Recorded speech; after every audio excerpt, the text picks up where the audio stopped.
자, 그러면 이런 소리를 들었을 때 과연 그 소리에 어떤 정보가 포함이 되어 있길래 우리는 청각만 가지고 그러한 현장이나 장면을 재구성할 수 있겠느냐.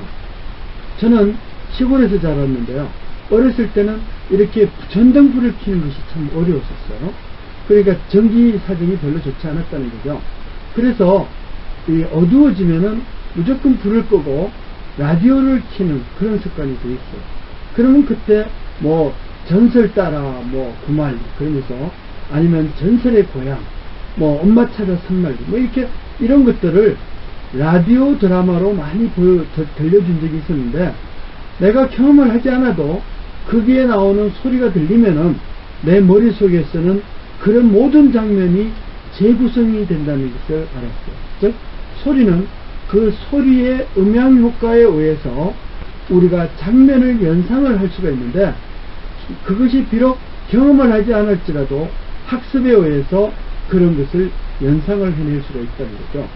밤 12시만 넘으면은 예를 들어서 백설공주 뭐 어디 사라져야, 신데렐라가 사라져야 된다고 그러는데, 아무튼 이런 것들이 전부 다 이 소리의 연상에 의해서 일어나는 효과라고 할 수가 있어. 그래서 얼굴은 한 번도 보지 않았는데, 이 예를 들어서 장면에 얼굴을 보이지 않아요. 쥐라기 공원도 보면은 아주 덩치가 클 것 같은 이런 공룡이 저 화면에는 나타나지 않는데 쿵쿵 거리면서 그 발자국 소리가 막 그 물에 찬물길을 흔들리고 있는 것을, 이 장면을 보여주고 있으면 마음속에서는 멀지 않아 아주 집채만한 공룡이 나타나서 이 주인공을 괴롭힐 것이다 하는 그런 기대심이나 두려움을 갖게 된다는 것이죠. 예, 우리가 이제 스타워즈의 영화를 많이 봤을 거예요. 그 스타워즈가 아주 몇십 년 전에 발표된 영화임에도 불구하고 사람이 느끼는 청각 효과를 최대한 발휘했다고 볼 수가 있어요.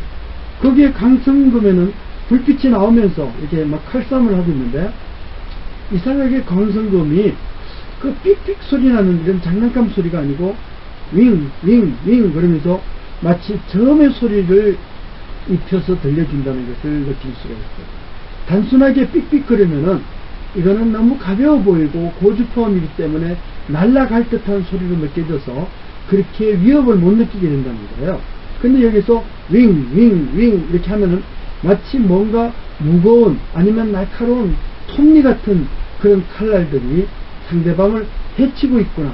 그 빛에 의해서 강성만 나오는 게 아니고 소리의 그 둔탁한 윙 거리는 소리가 사람을 아주 그 공포 분위기로 몰아넣어가지고 상대방을 미리 소리를 가지고 제압하는 그런 효과를 느낄 수가 있다는 거죠.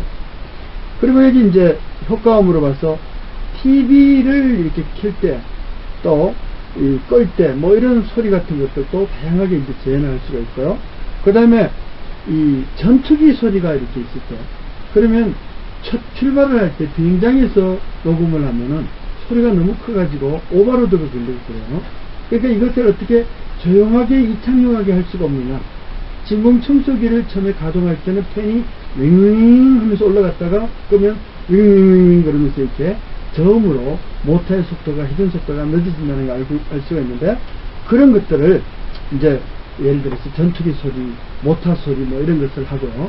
또 거기다가 코끼리 울음소리를 막 윙 하면서 하면은 코끼리가 성이 났을 때, 화가 났을 때 막 울부짖는 이런 소리가 아주 격앙된 전투기의 어떤 날아다니는 소리로 들릴 수가 있다.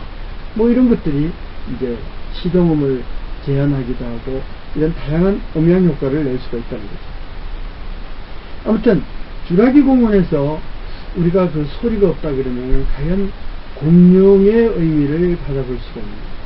그런데 불행하게도 이 쥐라기 공원을 만드는 이런 이 폴리 아티스트라고 하는 음향 효과맨들은 공룡의 소리를 한 번도 들은 적이 없어요. 그런데 그 공룡의 소리를 이렇게 들려줬어요. 먼 훗날 우리가 공룡의 DNA를 정말 찾아가지고 쥐라기 공원 1편에서처럼 이 정말 공룡을 재현을 했다고 그랬을 때 과연 공룡의 울음소리가 그 쥐라기 공원에서 나오는 소리하고 동일하겠느냐? 그것은 퀘스천 마크.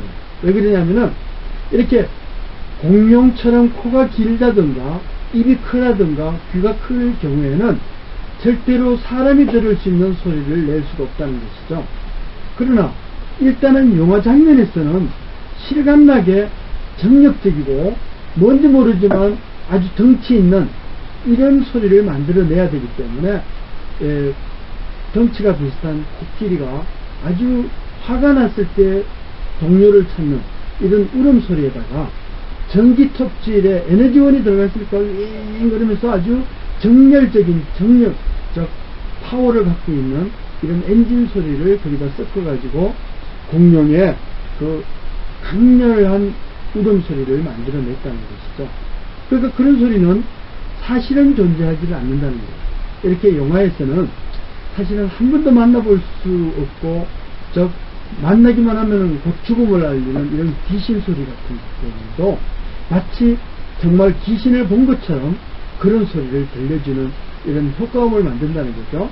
이런 효과음의 소리는 그게 바로 소리를 예술로 성화시켜서 만들어내는 것이기 때문에 돈을 잘 벌 수 있는 하나의 직업이기도 하다는 것이죠.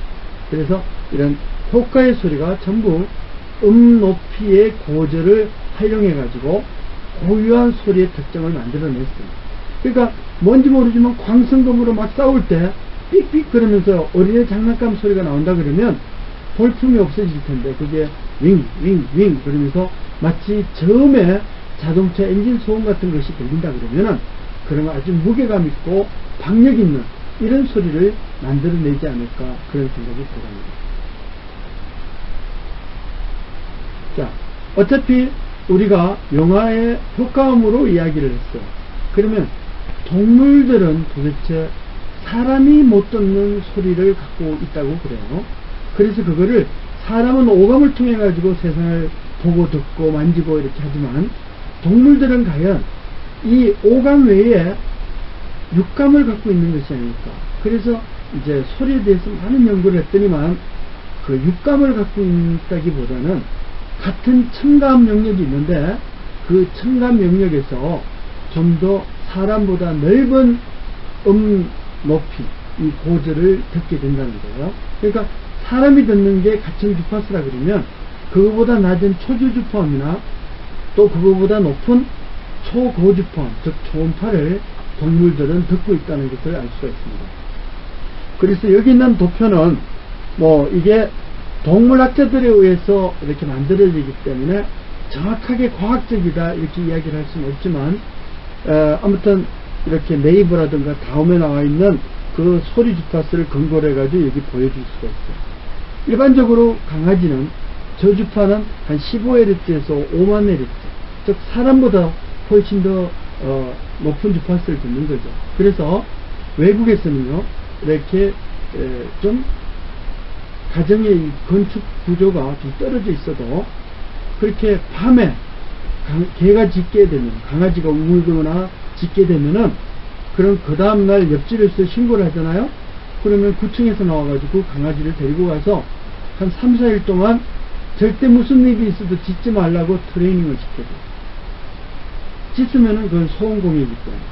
그리고 나중에 이제 주인한테 청구서가 날라오는 거죠. 이거 왜 그러냐면 어느 집에서 강아지가 막 밤에 짖으면은 가보면요 두더지가 자기의 먹을거리를 훔쳐가기 때문에 그게 놀라가지고 막 강아지가 지키려고 짖을 수밖에 없다는 것이죠. 그런 사례가 많아요. 그래서 강아지를 훈련을 미리 시켜요, 집에서. 짖지 말라고. 근데 강아지가 짖을 때 시끄러워! 그러면은 사람 목소리까지 합쳐져가지고 더 시끄러워질 거 아니겠어요? 그래서 어떻게 하냐면 사람 귀에는 안 들리는 2만Hz 이상의 소리를 가지고 강아지가 짖을 때 버튼을 딱 눌러주면은 한 25,000Hz 정도가 나와가지고 삑삑거리면 짖다 말고 이렇게 쳐다봐. 이게 무슨 소리인가 그러면서. 그게 바로 이제 동물들이 듣는 이런 초음파 소리를 가지고 강아지가 짖지 말라고 트레이닝을 시키는 그런 사례라고 할 수가 있습니다. 코끼리가 이제 여기 보니까 가청 주파수가 16Hz부터 뭐 120kHz까지라고 이렇게 되어 있는데요. 뭐 고주파음은 그렇게 할지라도 사실 저주파음은 한 5Hz부터 듣는다고 또 일부 동물학자들은 그렇게 보고를 하고 있어요.